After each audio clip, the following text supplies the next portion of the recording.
চাই। বুঝেছি, ওই ছোঁড়া ইন্ডিয়ান স্বামীটাই তোমার মাথাটা খেয়ে দিয়েছে। ওটাই হলো যত নষ্টের গোড়া। লোকটা এই দেশেরও অনেককেই হাত করেছে। পশ্চিমের অপেরা জগতের উপরে কেমন ধীরে ধীরে একটা প্রভাব বিস্তার করছে। তিনি আমাদের জীবন দিয়েছেন, দিয়েছেন প্রেরণা, দিয়েছেন আনন্দ, জুগিয়েছেন আত্মবিশ্বাস, শিখিয়েছেন কিভাবে জীবনকে ভালোবাসতে হবে, তাকে গড়ে তুলতে হবে। না হলে আমি কবেই মৃত্যুর কোলে ঢলে পড়তাম। তিনি আমার কাছে ঈশ্বরের প্রেরিত দূত। তোমার মা তো ছিলেন প্যারিসের একজন নামকরা বাজারি মহিলা। অবশ্য বলাই বাহুল্য, তোমার মাতাল বাবাই তাকে এ পথে নামিয়েছিল। প্লিজ আঙ্কেল, প্লিজ এসব কথা আমাকে মনে করিয়ে দেবেন না। আমি শুনতে চাই না। আমি জানি আপনি আমাকে অভিনয় শেখার কনজারভেটরিতে ভর্তি করিয়ে দিয়েছিলেন, জাতীয় নাট্যশালায় ঢুকিয়েও দিয়েছিলেন। আমি সেখানে যতদিন পেরেছি মানিয়ে নিয়েছি। ওখানে আমার সহশিল্পীরা আমাকে অনেক খারাপ খারাপ কথা বলেন, আমি অনেক সহ্য করেছি। সারাটা জীবন আমাকে উপহাসের পাত্র হতে হয়েছে।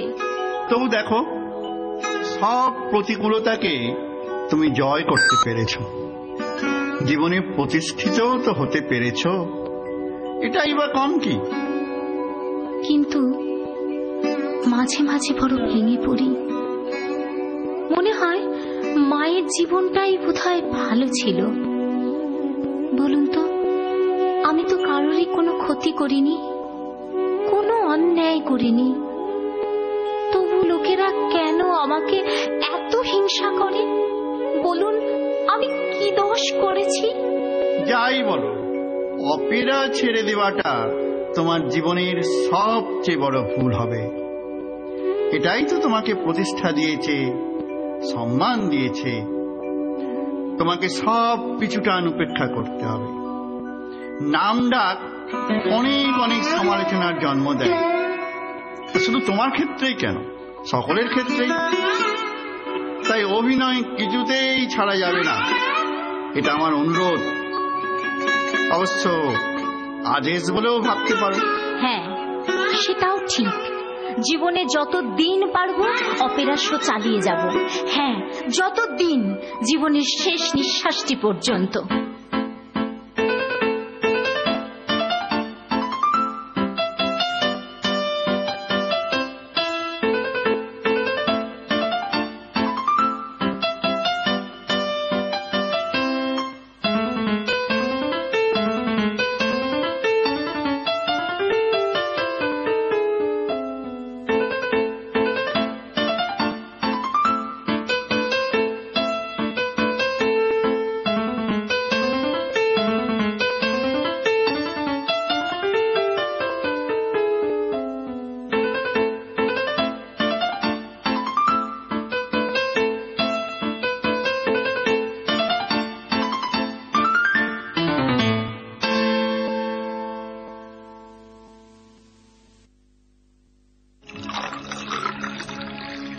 ও সখী, এ তোমার কেমন পাখি, শরাবিয়া হয় না যেমন রঙিন আমার নেশাই ধরনা, হয় না যেমন রঙিন আমার নেশাই ধরনা। কোথায় আমার সাধের নেশা, গোলাপ ঢালা সোহাগ নেশা, নেশাই ধরনা, নেশাই ধরনা। ও সখী, ও সখী, এ তোমার কেমন পাখি, শরাবিয়া হয় না যেমন রঙিন আমার নেশাই ধরনা, হয় না যেমন রঙিন আমার নেশাই ধরনা।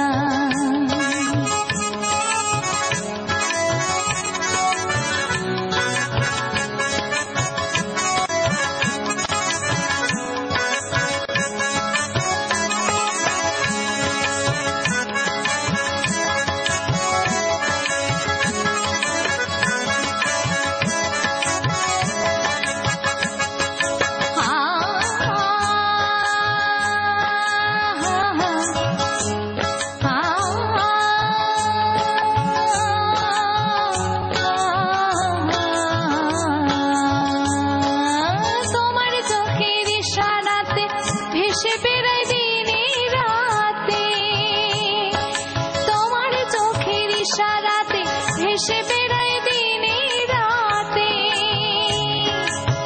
সে ঘুরেতে যায় যে ডুবে শূন্য গাগর যেমন ডোবে, আমার ভেসে ওঠার দিশাই মেলেন না, আমার ভেসে ওঠার দিশাই মেলেন না। আমার পারে ওঠার সাঁতার দিয়ে পারে আসার দিশাই মেলে না, দিশাই মেলে না।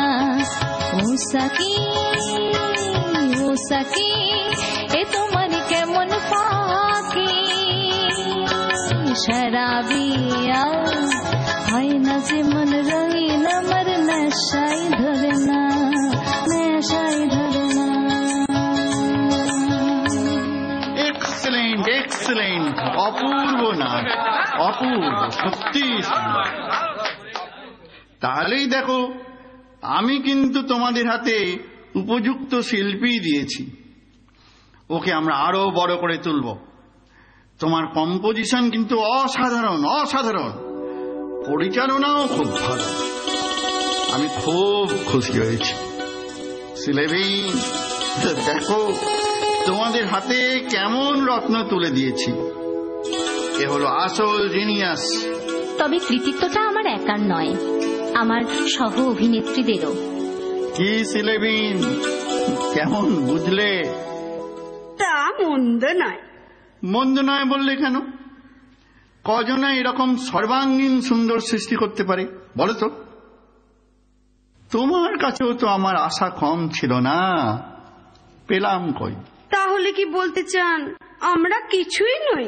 না, সেরকম নয়, এইরকমই কিছু করে দেখাতে পারছো কই? সুযোগ তো কিছু কম দেওয়া হচ্ছে না। হবে না কেন? ও হলো জুলি বার্নার্ড মে সারা বার্নার্ড, নর্তকীর মে নর্তকী, বেশ্যার মে বেশ্যা। কি বললেন আপনি? মানুষকে সম্মান দিতে শিখুন। স্টুপিড! You witch! এত বড় সাহস আমার গায়ে হাত তোলা! আসলে বংশ দেখতে হয়, রাস্তার মেয়ে তো এমনি হয়। দিনে দিনে তুমি কি করছো ঈশ্বর? আমি মাকে জন্মালেও পদ্ম ফুল হয়ে ফুটতে চাই। আমাকে তুমি শত দল করে গড়ে তোলো, তুমি কেন বারবার আমাকে কর্তমার কথা মনে করিয়ে দিচ্ছ? না না, খেলাটা ঠিক করে নিজের সহশিল্পীকারে অত্যন্ত অন্যায় হয়েছে। কিছুতেই সহ্য কেন বারবার সারাকে এভাবে আঘাত করবে? একদম ভীষণ অন্যায়, একদম সম্পূর্ণ নিয়ম। ন্যাশনাল লিডারের কাছে অভিযোগ করতে পারতেই পারে না, তা সে না করে নিজেই অন্যায় করে বসলো। ছেলেবেন দোষী, তার শাস্তি চাই। তার শাস্তি আগে চাই।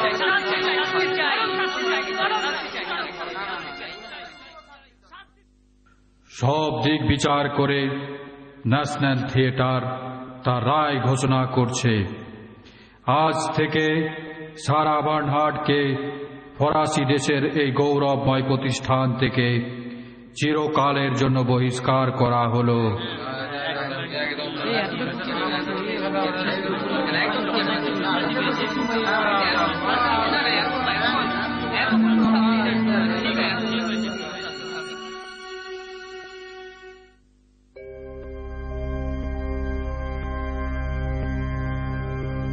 ছিন্নন্তু বিশ্বে অমৃতস্য পুত্রা আয়েধামানি দিব্যানি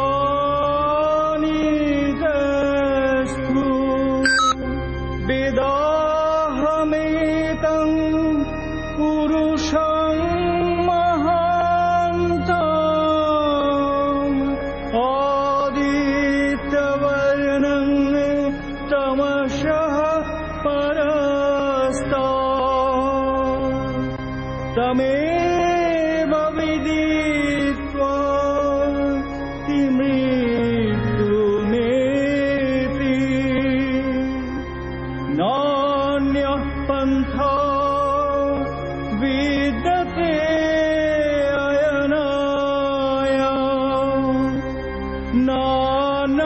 पन्था विद्यते अयनाय গুড ইভিনিং স্বামীজি। আমি কিছু কথা বলতে এসেছি। আপনার দেওয়া ঠিক সময়ে কিন্তু পৌঁছে গেছি। না, বোধহয় শুনতেই পাননি।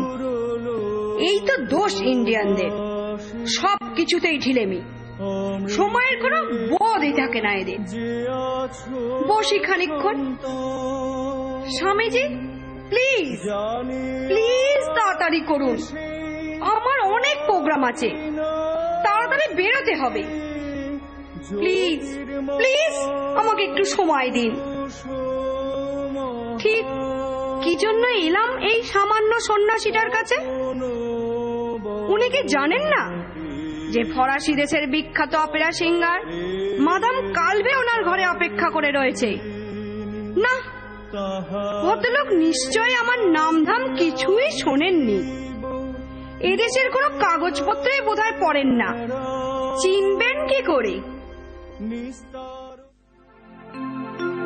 তুমি শান্ত হয়ে বসো, আমি ধ্যান করে তোমার মনের আনাচে কানাচিগুলো দেখে নিচ্ছি।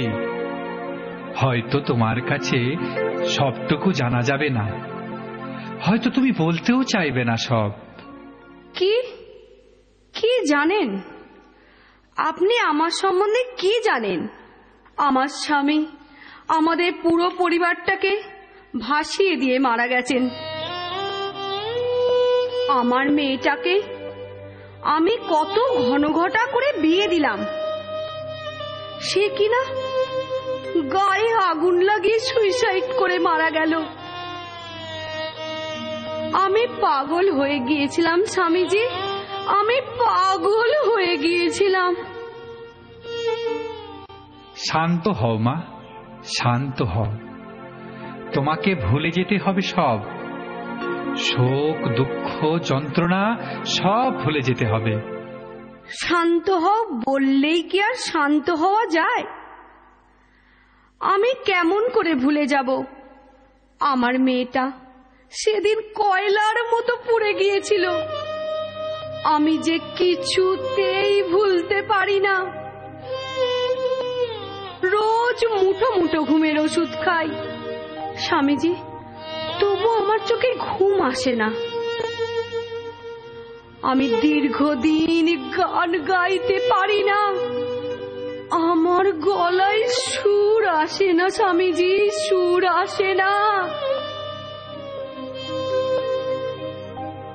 দেখো, আমার গুরু শ্রী রামকৃষ্ণদেবের একটা দিব্য দর্শন হয়েছিল। একটা লোক পানাপুকুরের সামনে এলো জল খেতে, সবটাই পানাতে ঢাকা, কোথাও এক বিন্দু জল নজরে আসছে না। সে তখন দুহাত দিয়ে পানা সরিয়ে আঁচলা ভরে জল খেল। তারপর ঠাকুরের দিকে অর্থপূর্ণ দৃষ্টিতে তাকিয়ে তাকিয়ে মিলিয়ে গেল। বুঝলে? বিশ্বাস করুন, কিচ্ছু বুঝতে পারলাম না। মানেটা তো খুবই সোজা। আমাদের আত্মা ঢাকা রয়েছে এসব ছোটখাটো পানায়। সেই পানাকে দুহাত দিয়ে ঠেলে সরাতে হবে, না হলে তো তৃষ্ণা মিটবে না। মা, আমি তোমার জন্য প্রার্থনা করছি। আজ থেকে তোমার মনটা শান্ত হয়ে আসবে। তোমার সব শোক, সব দুঃখ বেদনা সব তুমি আমাকে দাও, সেগুলো আমি বুঝে নেব। আর হ্যাঁ, ভালো ভালো করে খেতে হবে, শরীরটাকেও তো সুস্থ রাখতে হবে। মা, সব ভুলে যেতে হবে, সব ভুলে যেতে হবে।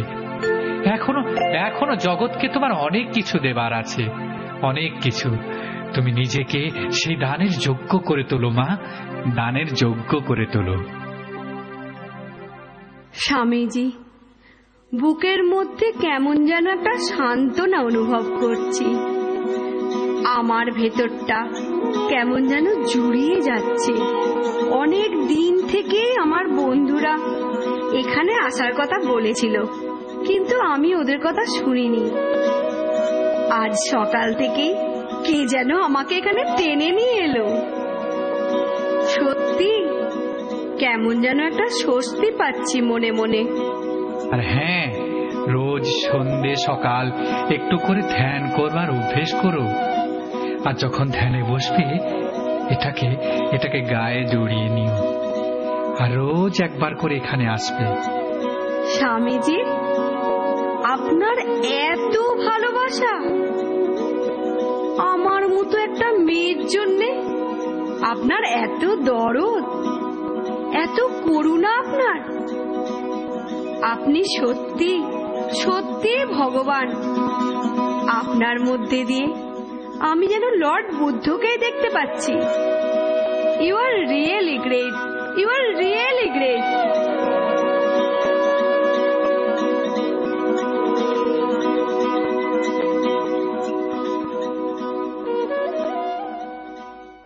আসলে সম্পর্কটা তো বহু জন্মের, এখানকে যেন হলো না। আবার এসো কিন্তু। হ্যাঁ, আবার আসবে মা। এসো এসো মা, এসো।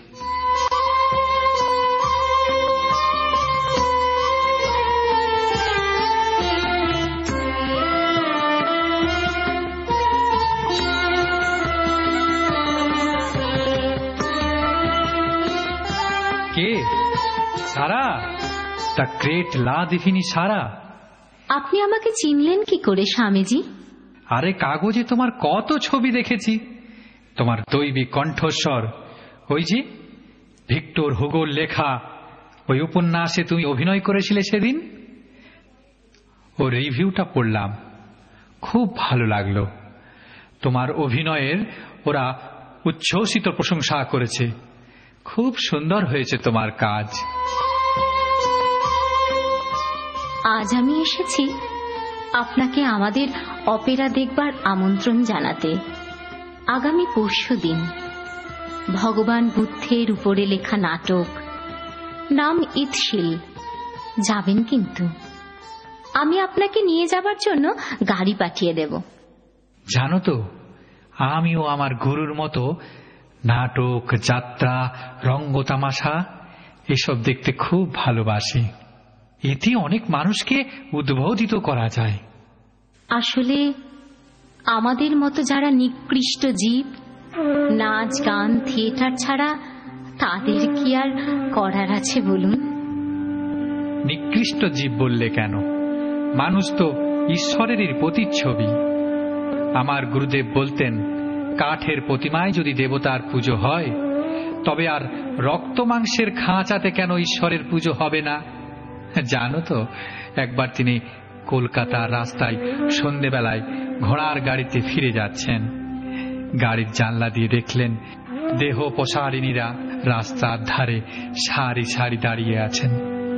তিনি তাদের দিকে তাকিয়ে জোড়হাত করে বললেন, আজ কালী পুজোর রাতে মা তুই কি এইভাবে আমার পুজো নিচ্ছিস মা?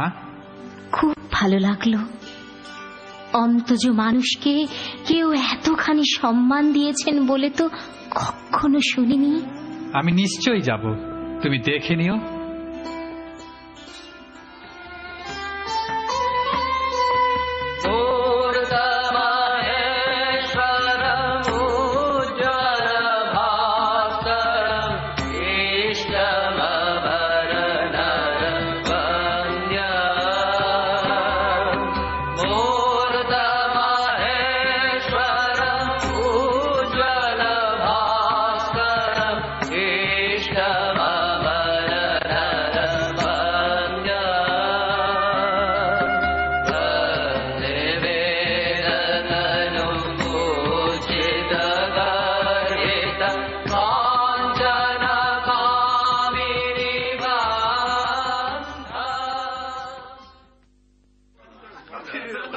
আজ 21শে জানুয়ারি 1896।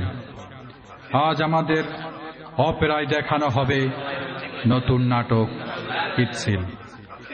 এই নাটকে মুখ্য ভূমিকায় অভিনয় করেছেন ফ্রান্সের বিখ্যাত অপেরা শিল্পী সারা বার্নহার্ড। আজকে আমাদের চিফ গেস্ট হলেন ইন্ডিয়ান সন্ন্যাসী স্বামী বিবেকানন্দ।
পাতায় পাতায় দিল ধরা, মুকুল দিল গাছে ধরা, পাতায় পাতায় দিল ধরা, আমের শাখায় ভরে গেল ঘন সবুজ সাজ, ঘন সবুজ সাজ।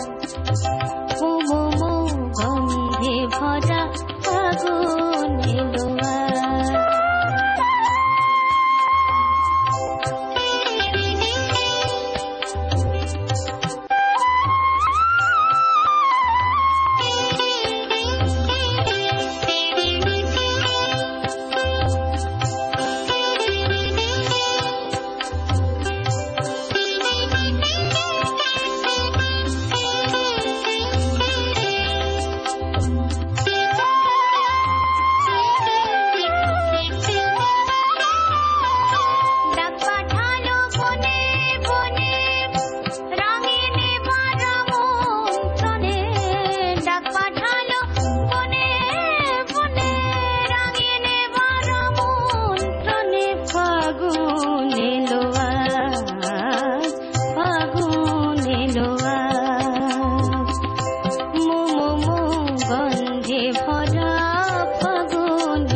বেছুনি সই জেলে পাড়ার সই।